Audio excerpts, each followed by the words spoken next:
किनभने लाखौँ मान्छे आउँछन्, लाखौँ मान्छेका इच्छा सफल गराइरहनु भएको छ भगवान् दुर्गेश्वर महादेवले।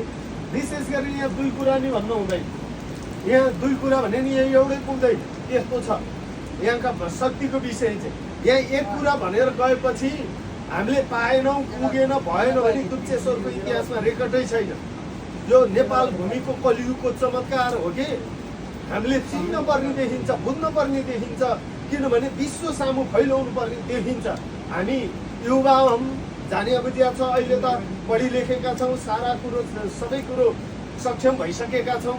अब नि आधुनिक युग, टेक्निकल युग, प्रविधियुक्त जमाना भइसकेका छ। यो अवस्थामा हामीले अब विश्व सामु फैलाउनु पर्ने, हाम्रो देशलाई चिनाउन सक्ने यस्ता सम्पदाहरू हाम्रो देशमा, हाम्रो जिल्लामा, हाम्रा गाउँ टोलमा, समाजमा यहाँ पसिरहनु भएको छ। यस्तालाई विकास गर्दै तीव्र गतिमा अघि बढाउनु पर्छ भन्ने हामीलाई लाग्छ।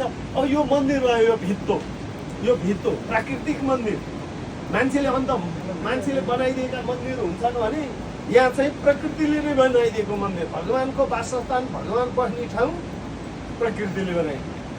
त्यो भावनाले यो मन्दिर प्राकृतिक मन्दिर, यो मन्दिर सहित एउटै थान र शिला बनेर आफै उत्पत्ति भएर यस्तो अलौकिक दिव्य स्वरूपद्वारा भगवान विराजमान हुनु भने स्थानजुने कुरो हो। र अर्को हो, उहाँको स्वरूप यति अल्को एकैचोटि भाव होइन।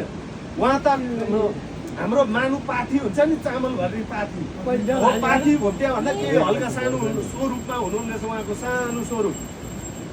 क्रमिक रूपले जसरी मान्छेका बच्चा सानोबाट बढ्दै ठुलो हुन्छन्, त्यसै गरी भगवान् सानोबाट बढ्दै अहिले यत्रो अल्को फराकिलो लामो भइसक्नुभयो। गोडा पसारेर बस्नुभयो, गोडा धुने ठाउँ, त्यो खाल्टो पोखरा भनौँ या खाल्टो, अब त्यो चरोड पखालेर जल लानुहुन्छ भने त्यहाँबाट उभार लाँदा बहुत राम्रो, साह्रै राम्रो हुन्छ। अब यहाँ गाईद्वारा भगवान् देखिनु भयो हुनाले गाईको स्वरूप प्रत्यक्ष देखाइदिनु भएको छ। हेर्न सक्नुहुन्छ तपाईँहरू सबैले, गाईको स्वरूप प्रत्यक्ष छ नि यहाँ कहाँ, किनभने पछिका मान्छेलाई त भ्रम पर्न सक्छ नि त। यस्तो भिडमा गाईद्वारा पत्ता लगायो हो भन्छ त नपत्याउन सक्छन्। यो नचाहिँदो कुरो, यो यस्तो नि हुन्छ कहिल्यै भन्न सक्छन्। यो अलिकति छ त हुँदैन वा।